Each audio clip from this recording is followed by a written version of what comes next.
What's up, Team HPX? It's Brendon. I'm in Puerto Rico today, and this video is all about the 3 worst morning routines ever. And I know you hear about this all the time. It's like you need a morning routine so that you can set your mind right, so that you can do the day right, so you can stay motivated.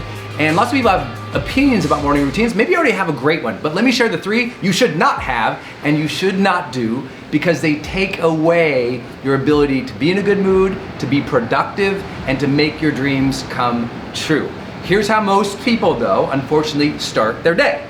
They wake up from bed and they reach over, they grab their phone, and they pull their phone to their face, and then they go, and they start scrolling through. And some people, you can literally hear them growing, you know what I mean? It's like they just immediately start the day. Their real morning routine is starting their day in social media.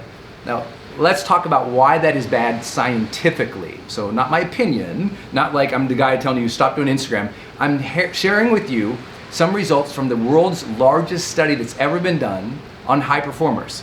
High performers are basically the top 15% of the most successful group in whatever their category is. Meaning it's the most successful 15% of business owners, or the most successful yoga instructors, or the most successful videographers, or the most successful whatever. We've studied over 2 million data points from 190 countries around the world to understand, what do high performers do? What are their habits? What do they do? What do they focus on? What's their mind like? Not just like how do they show up, but rather, what are they doing willfully and on purpose? And one thing they are not doing is starting their day in social media. Almost none of them. But think about what that will is. It's like you wake up, you grab the phone, you start scrolling through. Psychologically, what is that doing for you? First, social media is triggering in your mind the comparison frame. You immediately start comparing, oh, look at her abs. Oh, look at his thing. Oh, he's got this. Look at their followers. I don't have that impact. I wish I could be like this. I want to be like that. You're immediately comparing your life to other people. What else are you doing? You're scrolling. And as you're scrolling, neurologically, we know that as doing. The reason you like to scroll so much and swipe so much and move so much through that phone is because every time you do, it fires off in your brain something called novelty. And when we have novelty, something new to look at, our brain likes it. And our brain says, well, let's give them a little dopamine, a little vasopressin, let's make them feel good. And so, oh, the more I do this, the more your brain goes, distraction, yay, look, new things, shiny, shiny, shiny. And you're swiping through this, and as you are swiping through all of this, you are forgetting your life and your day. I mean, imagine, would you ever tell like a middle school kid, hey, what I want you to do, kid, is wake up every morning and immediately start thinking about how the other kids in school are and start comparing yourself to everybody. None of us as adults would teach small children to start their day comparing themselves to other people. And yet that's what you're doing when you pick up that phone. What you're doing is you are neurologically training your brain to be rewarded by comparison and distraction. Because, right, think about the anchor here. Wake up, grab, look, scroll. And what is that doing? It is training your brain, first thing in the morning, check out of your life and check into other people's lives. Every morning you are training your brain to check into other people's lives, not carefully and strategically and intentionally think about yours. So what that means is, if you're a person who is checking your phone first thing in the morning, going through social media, you, by definition, by checking into other people's lives, comparing yourself to other people's lives, you are ultimately training your brain neurologically to live other people's lives, to see life from the perspective of other people's versus your own vision, your own dream, your own thoughts, your own strategy, your own intention. You are training your brain to live other people's lives. So that's the worst thing you can do. Please be thoughtful about this. And I know, many of you are like, but it's hard, Brendon. I just love to pick up the phone. I know, because that's an addiction. Every time you do something, if you have to do it every day, and it's something that you do every day that is leading to a negative result, that's an addiction. And you must teach yourself to break that. You must not do that. I had to personally, I literally do not have my phone by my bedside. Like when I had this, I noticed, I was like, gosh, I check in. I've seen the results, I've seen the studies. Why am I doing this? So I turned my phone off, I put it in the kitchen counter, charging, and I'm in the bedroom sleeping, which is really important, right? To keep you sane. So I think it's just a change. The worst morning routine we can have is to immediately begin the day in comparison and distraction. Second terrible routine that people love to do is they gotta check in, email. I gotta check my email. I gotta check my email. I gotta check my texts. I gotta check this.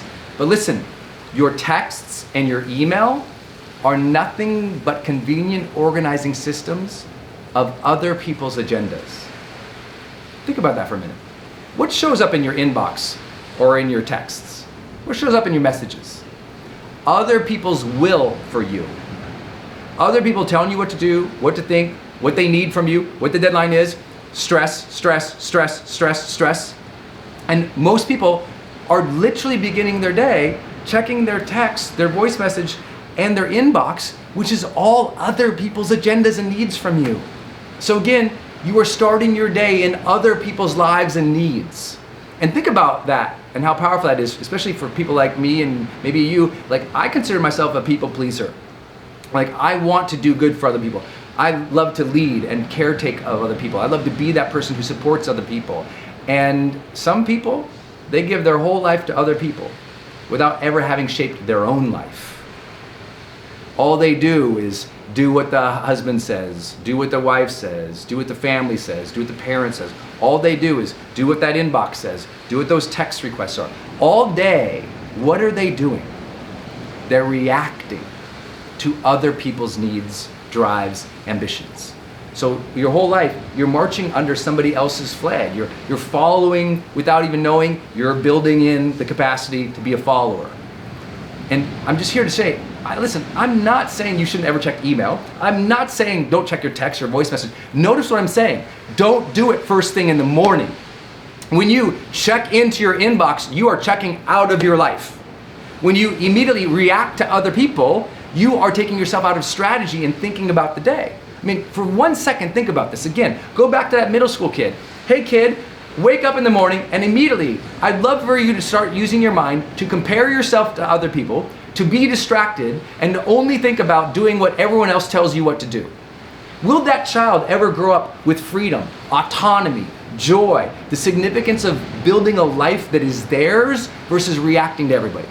But again, if you're waking up and that's the first thing you're doing, that is an addiction that's leading to a negative result. And for those of you who are like, yeah, Brendon's just yapping at me.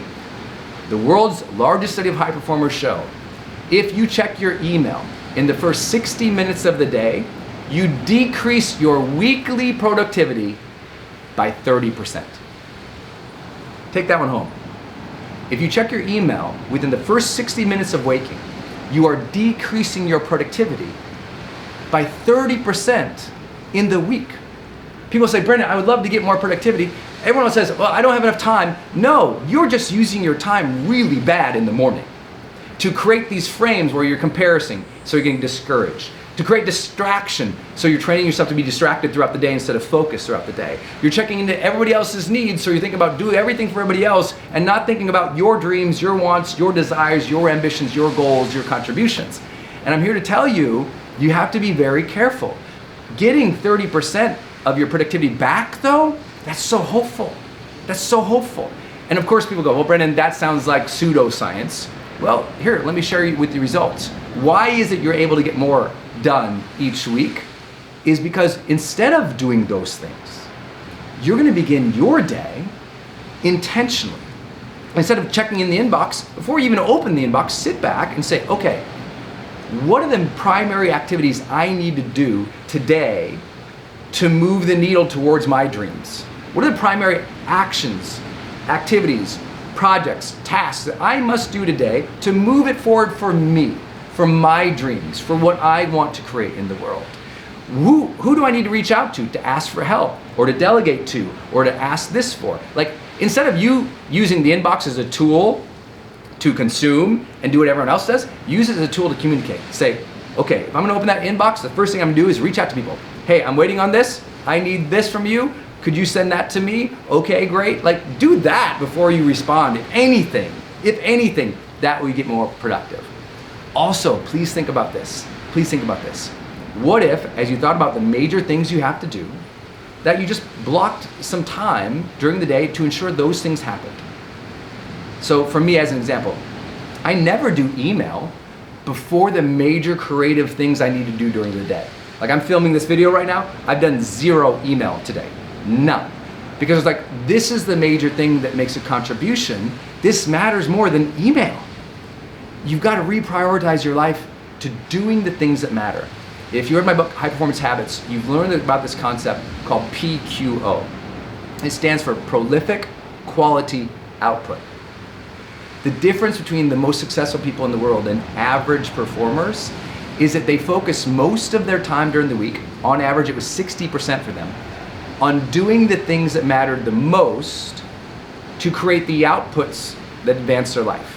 So for example, an output that advanced my life is video. An output that advanced my life is online courses, is the business work, right? That advances what I'm doing here. And I have to look, what are the big boulders that move your life forward versus focusing on picking up all the scraps and the pebbles, which is, where do all the scraps and the pebbles live? In your social media or inbox. I'm here to tell you, but also warn you and lovingly cajole you. Use your morning to think about your day. Because the third worst thing you can do is just bumble into the day. Literally, just start the day with no intention. The third worst morning routine is to begin the day with no intention and just go through the motions all day. Well, I guess I got this meeting, show up. Oh, I guess I gotta do this thing, show up. Showing up and just going through the motion. Listen, there's this myth that just showing up is like secret to success. But listen, anyone can show up. But very few people will show up consciously, present, engaged, prepared, intentional. So let me give you an example of what you should do instead of just showing up and going through the motions. What if as part of your morning, you thought about the major things that had to happen that day, and you just kind of closed your eyes and meditated or got thoughtful about, okay, I've got this meeting. How do I deliver with excellence during that meeting? How do I make sure that meeting's great? What would I have to think about, prepare? Who's in that meeting? What could I ask them? In other words, you kind of walk yourself mentally through the day and ask yourself, how could you do it with excellence? How could you enjoy it? How could you contribute a unique level of value? Because the ultimate killer of high performance is you just showing up and going through the motions, because anyone can do that. And listen, you don't want to know you lived your entire life and you're like, well, I just went through the motions. You want to know you challenge yourself to deliver with excellence, to be great at what you do. And to be great at what you do, you can't keep bumbling into meeting, bumbling into your performance, bumbling into your work. You need to think through your work more, especially in the mornings. And what does that do? By thinking through your day, or your week, or your month, strategically, and asking how you can do it with excellence, you get more motivated. Think about the opposite. When you're checking into social media, checking the inbox, checking into other people's needs, what do you get? You get distraction, you get conformity, and you get discouraged. So how are you starting your day? Distracted, conforming, and discouraged? Or are you starting your day motivated? Because when you think about what you want, what you need to do, when you step it through in your mind, you visualize it, you think about it, you prepare for it. Now you know you can win the day. And what happens after you win one day? You want to win the next day. You win the next day, you win the week, you win the week, you win the month, you win the month, you win the year, you win the year, you win the decade, you win your life. So you have to make a decision. How are you going to run your morning? Now, I know I get asked all the time from you guys, what's your morning routine? And mine's very, very simplistic. I wake up in the morning, and the first 20 minutes of my morning, for me personally, I move. So for me, that means I stretch, I do yoga, I do vinyasa, I might do calisthenics. I might take a long, fast 20-minute walk. But for 20 minutes, I move, I breathe, I open up my body. I open up the instrument so I can serve that day. Then the next 20 minutes, what do? The next 20 minutes, I sit down, I read, and I take in good things from good books. I think about good things. I literally spend just 20 minutes, I set the timer. For 20 minutes, I'm gonna read this book. And sometimes it's a spiritual text, sometimes it's a poetry book I love, sometimes it's a book from a friend, but it's all positive. And it's getting my mind going on good things. Then the next 20-minute segment, I literally spend 20 minutes thinking through the day.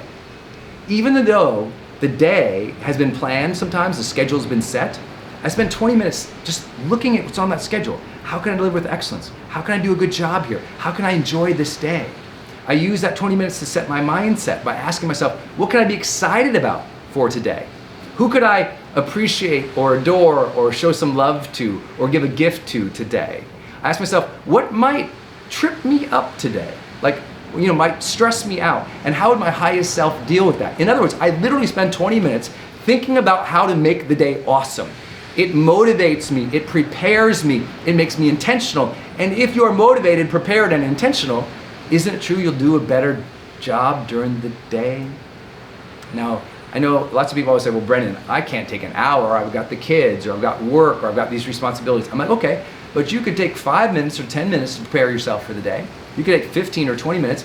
If you don't have 15 minutes to prepare your day, you don't have a life. You need to find the time to more strategically prepare and win your days. Listen, your dreams require that preparation. Your heart requires that intention and that consciousness. Your work and your difference requires you to be intentional. You can't keep being distracted and you can't keep going through the motions. So please stop losing the morning. Get rid of those addictions. Think strategically in the morning. You deserve to have an extraordinary quality of life, and I'm here to tell you, my friend, it will begin for you in the morning. So create your ideal routine and stick to it. Don't pick up the phone, don't check the inbox, don't check the voice messages, don't do what everyone else says. Instead, craft your day and craft your life, and start with that before responding to everybody else, and all of a sudden you say, oh my gosh, I've got my life back again. All right, hey guys, it's Brendon, and I hope you enjoyed my video today. If you did, would you do me 2 simple things? Number 1, share it with somebody else, and number 2, click subscribe down below. That will help so much, and then you'll get notices every time I post a new video. Also, if you're somebody who's always like looking at my work and you're wondering like, how does he do it all? We have 2 new tools that can really help you reach what we call that high performance experience. As you know, I call you guys Team HPX, which HPX stands for High Performance Experience. It's that idea and that philosophy of living that says, I want to live the highest version of myself. I want a life that's, vibrant and connected and excellence driven. Like, you want to reach that next level of high performance and success in your life. That's why I call you guys Team HPX. And we have 2 new tools for Team HPX that everyone is freaking out about, so I'll help you check it out. The first one is our new High Performance Planner. This is what I fill out every day to keep my mindset good and positive, to live a happy life, to really prepare myself for the day. So it helps me not only just set my goals, but make sure my priorities are clear, keep a clean schedule, review and rate and measure myself at the end of each day on the high performance habits that we know make you more successful. This is available on Amazon or most bookstores anywhere. It's called the High Performance Planner. Pick up a copy of it. It's what I fill out every morning. And our new HPX Optimized. Many of you have wondered how I keep the mental clarity and mental motivation and creative edge. This is our new supplement. It's called HPX Optimize. You can also find it on Amazon. And this is the thing that gives me that energy and that focus each day to be my best, which, as many of you all know, was really important to me. And I developed this because I had a brain injury in 2011, and it threw me off my A game, and my mind wasn't right, and I just didn't have the ability to focus anymore. And this is not a product to cure, brain injuries. This is a product for any person out there who says, I want a little more focus in the day. I want a little more creative edge. I want my mind to be just more alert and aware. And this is what the product does without caffeine, without GMO, without soy, without all the nonsense. Look it up on Amazon. It's called HPX Optimize. These are the 2 new tools for our HPX community. I hope you engage. I hope you'll look them up on Amazon. There's some links in the post down below where you can get them at the best rate. So please engage. Again, please subscribe, please share, stay part of Team HPX, and please, as you know, every single day, you have a choice. You can go be average or ordinary, or you can choose to be extraordinary. So my friends, go be extraordinary.